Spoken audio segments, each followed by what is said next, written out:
ములుగు జిల్లాలో రైతులు రోడ్డెక్కారు. రాత్రి కురిసిన అకాల వర్షంతో ధాన్యం తడిసి ముద్దైంది. ప్రభుత్వం వెంటనే కొనుగోలు చేయాలని వెంకటాపూర్ మండలం పాపయ్యపల్లె రైతులు నిరసనకు దిగారు. ములుగు నర్సాపూర్ ప్రధాన రహదారిపై రాస్తారోకో చేశారు. దాంతో భారీగా ట్రాఫిక్ జామ్ అయింది.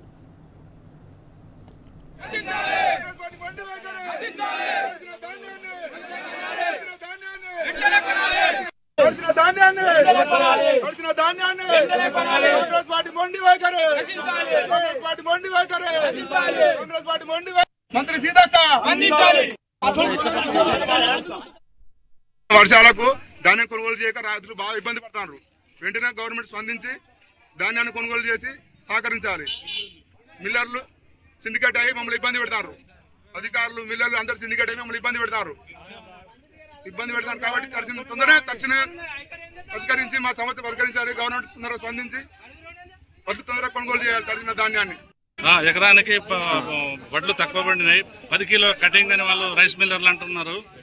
తడిసిన వడ్లనే తక్షణమే కొనాలని మేము ప్రభుత్వాన్ని కోరుతా ఉన్నాం.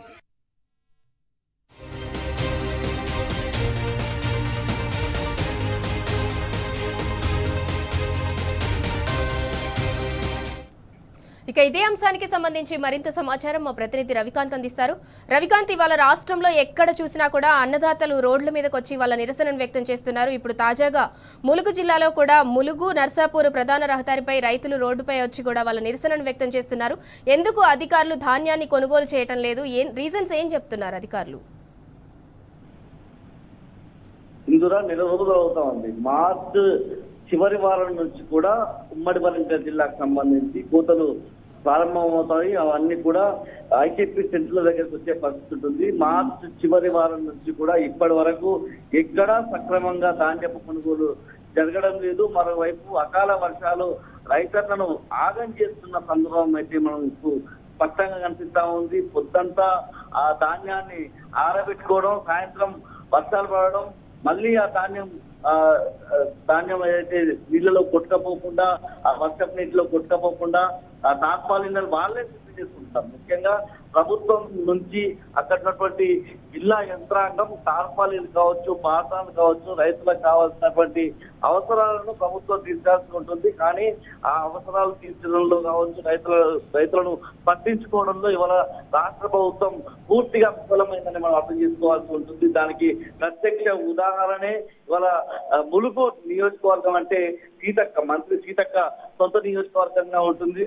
ఆమె నియోజకవర్గంలో ఇవాళ రైతాంగం రోడ్డెక్కిన సందర్భం మనకు కనిపిస్తా ఉంది. ప్రధానంగా ఇటీవలి కాలంలో సీతక్క ప్రతి చోట కూడా ఇక్కడ ధాన్యానికి సంబంధించిన సమస్య లేదు, సరిపడినన్ని ధాన్యపు కొనుగోలు సెంటర్లు ఏర్పాటు చేశాము, మిల్లర్లను అప్రమత్తం చేశాము, మిల్లర్లు ఇబ్బందులు పెట్టకుండా వాళ్లకు సూచనలు చేశాము, హెచ్చరించామనే విధంగా మాట్లాడుతున్నారు తప్ప క్షేత్రస్థాయిలో అవన్నీ నీటి మూటలుగానే మిగిలిపోతా ఉన్నాయి. రైతుకు మేలు చేయడంలో రాష్ట్ర ప్రభుత్వం కావచ్చు, మంత్రులు కావచ్చు పూర్తిగా విఫలమవుతున్నారని మనం అర్థం చేసుకోవచ్చు.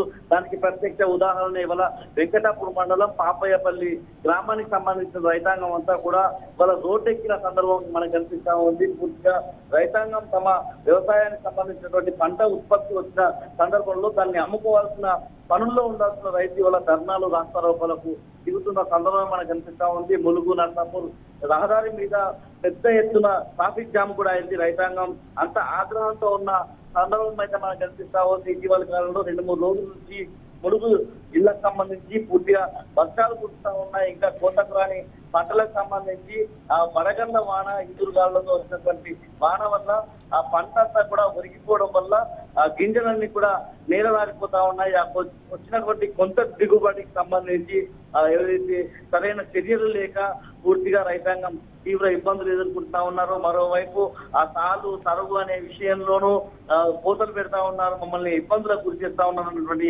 అంశం అయితే రైతుల ద్వారా వ్యక్తమవుతా ఉన్నాయి.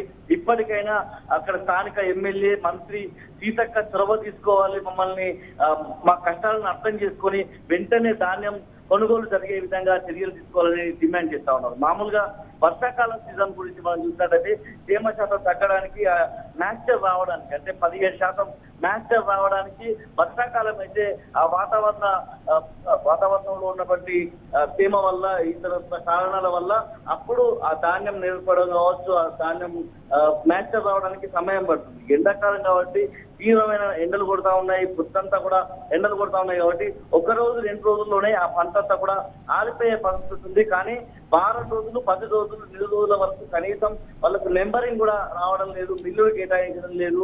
మరొక విషయం మనం చూసినట్టయితే రైతాంగం ధర్నాలు చేస్తే తప్ప వాళ్ళకు పరిష్కారం దొరకడం లేదు. ప్రభుత్వం తామంతట తామే రైతాంగం ఇబ్బంది పెట్టొద్దు, చివరి గింజ వరకు కొనాలి అన్నటువంటి ఆలోచన ప్రభుత్వంలో లేదు. ముఖ్యంగా వర్ధనపేటకు సంబంధించి కూడా మనం నిన్న మొన్న చూసిన పరిస్థితి కుమ్మరిగూడెం అనే గ్రామంలో అక్కడ కూడా రైతాంగం ఆందోళన ధర్నాలు చేస్తే తప్ప అక్కడ కొనుగోలు కేంద్రం రాని పరిస్థితి. అది డీ న్యూస్ ఎక్స్క్లూజివ్ గా ప్రసారం చేసింది. వరుసగా కథనాలు ప్రసారం చేయడం వల్ల అక్కడ పూర్తిగా ఇవాళ మధ్యాహ్నం తర్వాత అక్కడ ధాన్యం కొనుగోలు కేంద్రం తెలిసిన పరిస్థితి. అంటే రైతాంగం గొంతెత్తితేనే, రైతాంగం ఆందోళన చేస్తేనే, రైతాంగం ఆగ్రహిస్తేనే, రైతాంగం వాళ్ళ ఆందోళన దిగితే తప్ప ప్రభుత్వంలో చలనం కలగడం లేదంటే మనం అర్థం చేసుకోవాల్సి ఉంటుంది. ఇప్పటి వరకు వరంగల్ కావచ్చు, ములుగు కావచ్చు, పూర్తిగా మహబూబాబాద్ జిల్లా, జయశంకర్ భూపాలపల్లి జిల్లాలో రైతాంగం అంతా కూడా ఇదే తీవ్రమైనటువంటి ఆందోళన. ఇప్పటికైనా ప్రభుత్వం అర్థం చేసుకొని ప్రతి గింజను కొనే విధంగా ఒక ప్రణాళిక రూపొందించుకొని